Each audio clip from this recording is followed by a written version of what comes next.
Ang kapayapaan ng Panginoon ay laging sumainyo. At sumaiyo. Mga kapatid, magbigay po din ng kapayapaan sa isa't isa. Sumainyo ang kapayapaan.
Mga kapatid, ito ang kordero ng Diyos.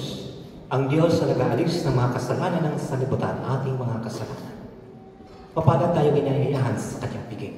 Panginoon, hindi ako karapat-dapat na magpatuloy sa iyo, ngunit sa isang salita mo lamang ay gagaling na ako.